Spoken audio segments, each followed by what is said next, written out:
এবার শিয়ানে শিয়ানে টক্কর হওয়ার হুঁশিয়ারি দিল কুসুম মেঘাকে। হ্যাঁ বন্ধুরা, ভিডিওটা লাইক দিয়ে দেখতে থাকুন। মেঘা সম্পর্কে এই সমস্ত তথ্য প্রমাণ হাতে নাতে ধরে ফেলা মাত্রই যখন কিনা মেঘার কাছে ছুটে গিয়ে কুসুম বলতে থাকে যে মেঘা ম্যাডাম, আপনার এই নোংরা খেলা এবার আমি শেষ করে দেবো। আপনার এই নোংরা খেলায় কি করে এই কুসুম সরকার আপনাকে মাত দেয় আপনি সেটাই দেখবেন। আপনার এই গাঙ্গুলি বাড়ির বড় বউ হওয়ার স্বপ্ন আমি এবার ঘোচাবো। ঠিক সেই মুহূর্তে মেঘা বলতে থাকে যে ও রিয়েলি কুসুম, কিন্তু কি বলে তুমি এই বিয়েটা ভাঙবে বলো তো? তোমার দেবী মায়ের কাছে গিয়ে তুমি এটা বলবে যে না আমি অত্যন্ত দুশ্চরিত্র, খারাপ এবং খুব নোংরা প্রজাতির একটা মানুষ, সেটা বলে কি আদৌ তুমি তোমার দেবী মায়ের কাছে মুখ পাবে, নাকি তুমি বিশ্বাসযোগ্য করে তুলতে পারবে তোমার এই কথাগুলো বলো তো?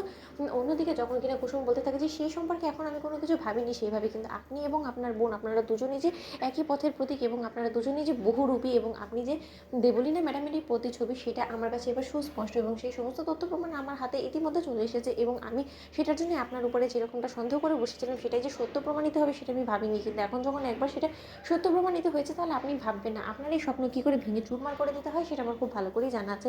অন্যদিকে যখন কিনা মেঘা এক পর্যায়ে কুসুমের উপরে হামলা করে কুসুমকে মেরে ফেলার চেষ্টা করতে থাকে, ঠিক সেই মুহূর্তে সেখানকে কুসুমকে রক্ষা করে ঈশান এবং বলতে থাকে যে মেঘা, ভেবে নিও না যে আমাদের জাদুঘর একা, ওর সঙ্গে কাঁধে কাঁধ মিলে লড়াই করার জন্য এই ঈশান গাঙ্গুলিও রয়েছে।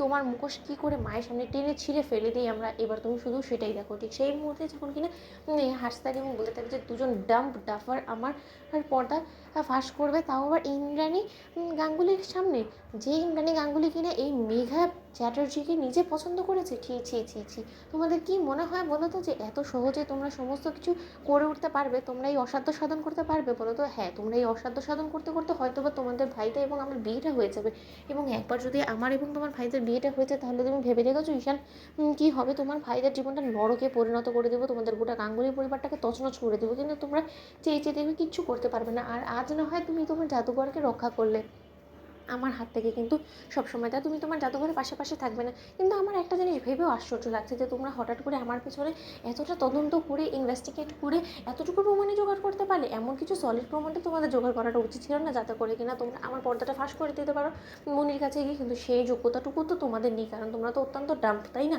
অন্যদিকে যখন কিনা কুসুম বলতে থাকে যে ভাববেন না, এখনও সময় অনেকটা পরে রয়েছে, এখনও পর্যন্ত আপনি কিন্তু বিয়ে পিড়িতে বসেননি নেহা ম্যাডাম, এবং ছাদনাতলাও এখন আপনি বসেননি, তাই ছোটো সাহেবকে কী করে আপনার মতন কালনাগিনী সাপের হাত থেকে রক্ষা করতে হয় সেটা আমাদের খুব ভালো করেই জানা আছে। এবং আপনি হয়তো বা জানেন না, আপনাকে অবগত করার জন্য জানিয়ে রাখি যে আপনার বোন দেবলীনা, যে কিনা জেল থেকে আইনি লোকেদের চোখে ফাঁকি দিয়ে বেরিয়েছিল, সে ইতিমধ্যে গুম হয়ে গিয়েছে এবং তাকে গুম করেছে কিন্তু আমাদেরই লোক।